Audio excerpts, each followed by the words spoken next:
ბოლო ცნობებით ამ წუთებში ლევან ვარშალომიძე იმყოფება ატერაოში, ატერაოს პოლიციის განყოფილებაში უკვე რამდენიმე საათია. ის გადაწყვეტილებას ელოდება ასტანადან ადვოკატთან ერთად და ასტანადან უნდა გავიგოთ კონკრეტულად რა ვერდიქტს გამოუტანენ ლევან ვარშალომიძეს, რომელიც ამ დროის მონაცემებით სწორედ რუსეთისგან იძებნება და სწორედ ამის გამო დააკავეს ის ყაზახეთში შესვლის დროს პირდაპირ აეროპორტში, როდესაც მესაზღვრეებმა ჯერ ის უშუალოდ აეროპორტში დააყოვნეს და არ მისცეს მას ქვეყანაში შესვლის შესაძლებლობა, შემდეგ კი უკვე ატერაოში გადაიყვანეს პოლიციის განყოფილებაში, სადაც ის ადვოკატზე მეტია უკვე 24 საათის განმავლობაში არის დაკავებული და ელოდება საბოლოო ვერდიქტს. ახლა ლევან ვარშალომიძეს, რომელიც აჭარის მთავრობის ყოფილი ხელმძღვანელია, ემუქრება რუსეთში ექსტრადირება, მის წინააღმდეგ საქმე არის აღძრული უშუალოდ რუსეთში და მას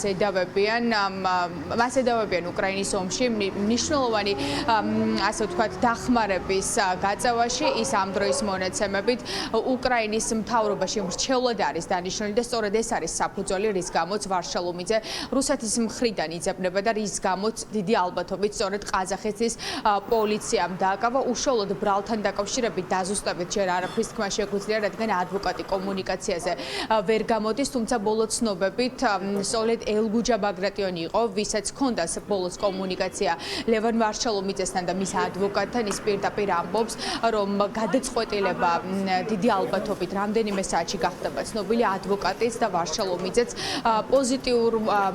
პოზიტიურ გადაწყვეტილებას ელოდებიან და არ ფიქრობენ მძიმე ზომების მიღებას, თუმცა შანსი იმისა, რომ ვარშალომიძე გადასცენ რუსეთს და რუსეთში მოხდეს საქართველოს მოქალაქის ექსტრადირება, ბუნებრივია არის მაღალი შანსი, რადგან ყაზახეთი არ გამოირჩევა დემოკრატიულობით და ყაზახეთი არის სახელმწიფო, რომელიც არის პუტინის ერთ-ერთი მთავარი პარტნიორი აზიაში. შესაბამისად საფრთხე არსებობს და მიუხედავად მაღალი საფრთხეებისა, საქართველოს საგარეო საქმეთა სამინისტროს ჯერჯერობით ამ დრომდე არც ერთი განცხადება არ გაუვრცელებია ლევან ვარშალომიძის დაკავებასთან დაკავშირებით, რა ფორმით არის ჩართული და არის თუ არა საერთოდ დაინტერესებული საქართველოს ხელისუფლება საკუთარი მოქალაქის ბედით, რომლის ბედით ჯერჯერობით არის გაურკვეველი, რადგან ვარშალომიძე, როგორც უკვე გითხარით, ამ დრომდე მოლუგინის რეჟიმშია პოლიციის განყოფილებაში. ჯერჯერობით ხოლმე განყოფილებაშია გადაყვანილი და ელოდებიან დედაქალაქიდან გადაწყვეტილებას.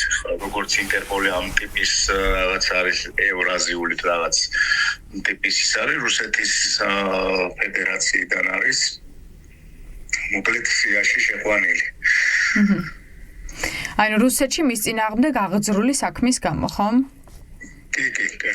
და რა აზია საქმე აღძრული მასზე? აი უკრაინასთან დაკავშირებით ვიცით უკრაინაში პრეზიდენტის ოფისში მომრჩეველია ლევანი. და ამასთან დაკავშირებით თან ომის პერიოდში ძალიან აქტიურად იყო ჩართული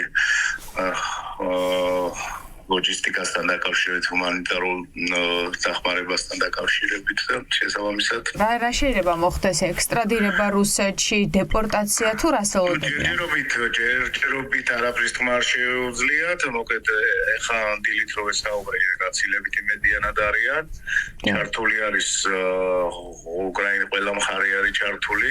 ჩვენ მიუხედავად იმისა, რომ ვიცით, რომ ქალბატონი ბოჭორიშვილი ინფორმირებულია, ჩავრთეთ უკრაინული მხარე, იმიტომ რომ არავის აქვს ამ არალეგიტიმური ხელისუფლების იმედი. ლევან ვარშალომიძეს, რომელსაც ძალიან ბევრი აქვს გაკეთებული ჩვენი ქვეყნისთვის, განსაკუთრებით აჭარისთვის და ბათუმისთვის, მის ექსტრადიციას ითხოვენ რუსები, ბევრ სხვა პატრიოტ საქართველოს მოქალაქესთან ერთად. ის არის შეყვანილი სიაში რუსეთის ფედერაციის მიერ როგორც ძებნილი. ამ ხელისუფლების იმედი რომ არ შეიძლება გქონდეს, ეს ძალიან კარგად ვიცით და ამიტომ ჩართულია ამ საქმეში უკრაინული მხარეც, რომ ოკუპანტ სახელმწიფოს მტერს არ გადასცენ საქართველოს მოქალაქე. ლევან ვარშალომიძე ახლა რუსეთის მიერ იდევნება, სწორედ ამიტომაც ის დააკავეს ყაზახეთში შესვლის დროს პირდაპირ აეროპორტში და 24 საათზე მეტია უკვე ის დააკავებულია, ადვოკატთან ერთად ელოდება ასტანის გადაწყვეტილებას, მოხდება მისი ექსტრადირება რუსეთში, სადაც ადამიანის უფლებების შესახებ და დაცვის შესახებ არაფერი იციან და უფრო მეტიც ყველაზე საშიშია იქ ყოფნა თითოეული მოქალაქისთვის, განსაკუთრებით მათ პოლიციის განყოფილებებში და მეორე მხრივ მოხდება თუ არა მისი დეპორტაცია საქართველოში, რადგან ლევან ვარშალომიძე არის საქართველოს მოქალაქე. ამ კუთხით, როგორც უკვე გითხარით, საქართველოს საგარეო საქმეთა სამინისტროსგან არნაირი ინფორმაცია ჯერჯერობით არ არის გავრცელებული, არც დე-ფაქტო საგარეო საქმეთა მინისტრი მაკა ბოჭორაშვილი აკეთებს რაიმე ტიპის განცხადებას, ან ავრცელებს განცხადებას. არც ის ვიცით, საერთოდ მოიკითხა თუ არა საქართველოს ხელისუფლებამ საქართველოს მოქალაქის ბედი, ჯერჯერობით ეს ინფორმაცია, როგორც უკვე გითხარით, უცნობია. რაც შეეხება ლევან ვარშალომიძის ბედს, მისი გათავისუფლების საქმეში უკრაინული მხარეც არის ჩართული, რადგან ის დასაქმებულია უკრაინის მთავრობაში და უახლოესი საათების განმავლობაში უკვე გვეცოდინება, მოხდება თუ არა მისი ექსტრადირება რუსეთის ფედერაციაში.